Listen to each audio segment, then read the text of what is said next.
Hello, this is Duncan Fall, and this is part of the Lean and Agile classes, and we're going to briefly look at Fishbone diagrams, or Ishikawa cause and effect diagrams. They're quite simple. Hopefully we'll get through it quickly. So constructing a Fishbone diagram is straightforward and easy to learn. The Fishbone diagram can incorporate metrics, but is primarily a visual tool for organizing critical thinking. It gets you to focus on what the potential problems are, the stakeholders involved in it, and hopefully helps you solve the problem. By involving the workforce in problem resolution, the preparation of the Fishbone diagram provides an education to the whole team. So it's a team event that looks at the problem, creates a Fishbone diagram, and helps you focus on where the issues are. Using the Ishikawa method to explore root cause and record them helps organize the discussion to stay focused on the current issues. It promotes system thinking through visual linkages, and it also helps prioritize further analysis and corrective action. It's a group thing. Get all the stakeholders together and try and find what the potential problems are. So, really basic Fishbone diagram. This tool is the most effective when used in a team or group setting. So it's a sort of very quick look. You look at the problem, all the potential causes, and the things that are involved with the causes and stuff. So we'll have a look at some examples in a bit. Another name for this diagram is the cause and effect, or CE diagram. So you write the problem to be solved, the effect, as descriptively as possible on one side of the workspace, and then draw the backbone of the fish. For example, what's happening when material was purged on the K2 mixing machine, which means 4 hours of downtime. When? During the night shift. Where? K2 machine. How did it impact goals? On time delivery affected. The customers did not receive their product on time. So that's a very basic problem statement. Or what? Machine 3 suffered 12 hours downtime through computer programming error. When? 8 a.m. Which machine? Machine 8. How did it impact goals? On delivery. So very clear statements of what the problem is. The next step is to decide how to categorize the causes. There are two basic methods, by function or by process sequencing. The most frequent approach is categorized by function. In manufacturing settings, the categories are often the machine, methods, materials, measuring, people, and environment. In service settings, it's the machine and method, often replaced by policies, high-level decision rules, and procedures. More detail required. You can see that it is not enough detail to analyze a specific root cause. There are usually many contributors to a problem. So an effective Fishbone diagram will have many potential causes listed in the categories and subcategories.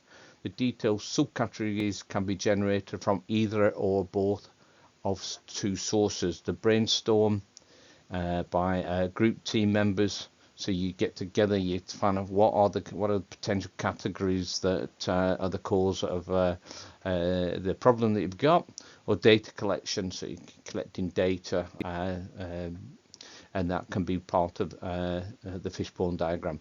A closely related cause and effects analysis tool is the 5 why. Why did it break down? Why?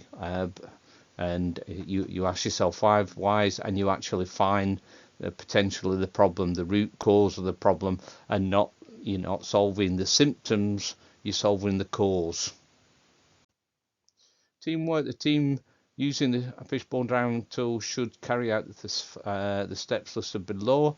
Agree on the problem statement. Agree on the major categories of cause of the problem. Brainstorm all the possible causes of the problem. Ask why does this happen.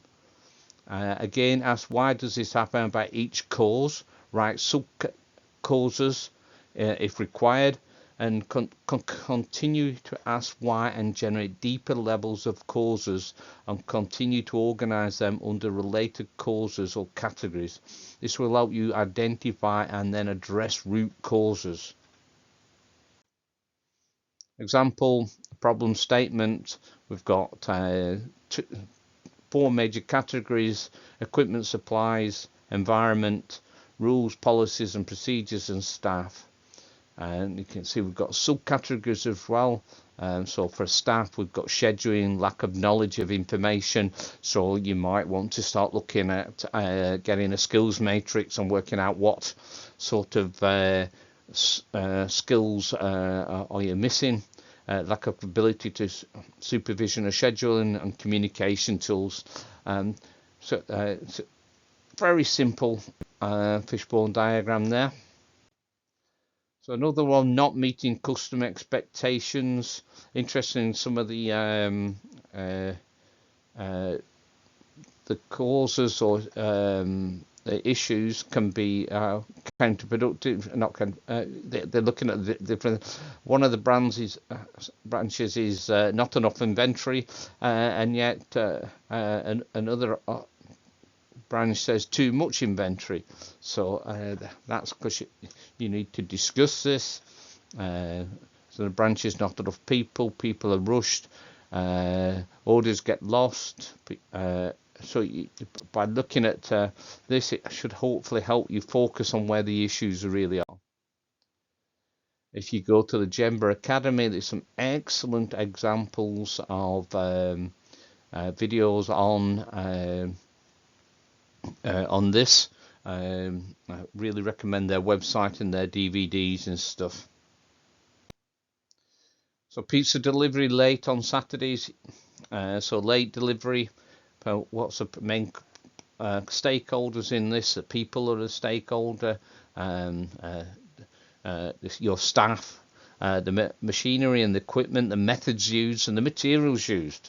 So just going down one of the branches, the people don't know the routes, high staff turnover, deliveries get lost, get the wrong information, poor training, they're rushed, there's no teamwork, no training, some people don't turn up, low morale, high turnover again, and low pay. So all of that is on that branch of people, and you can see how it can grow, and you can look at that and say, we can solve some of these problems. Using fishbone diagrams in manufacturing, we in no particular order, the particular areas that tends to be the measurement, material, machine, Mother Nature, just things happen, manpower or people power, and the method chosen to produce that product. Another one in management is the management, money, measurement, inspection, material, machine and equipment, maintenance, environment, manpower, people power, and methods and processes. Using fishbone diagrams in marketing, with some of the branches you might look at is the production, the place, the price, people, promotion, processes, physical evidence. Using fishbone diagrams in sales and processing, you might use samples, schemes,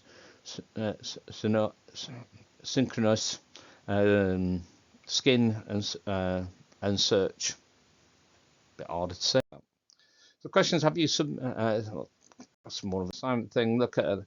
So here's an example. Sorry, go back. So a question could be, students come late to class. What are the reasons for that? Well, the students are obviously involved, the teachers, the transport, the environment, the school. So if you look at the students, they may be playing games at night, watching too many movies, so they're coming late to class. So the teachers, they're not enjoying the teaching because they play favourites. Teachers couldn't explain well. Students did not like some of the teachers. Transport might be hot. They might live in a rural area and struggle with transport and stuff. So you can see how really you can do a fishbone diagram on many issues. Okay, hopefully that was useful. Try and have a look at doing fishbone diagrams yourself. Maybe do it on why you, if you've ever submitted your assignment late, why was it? Who was involved?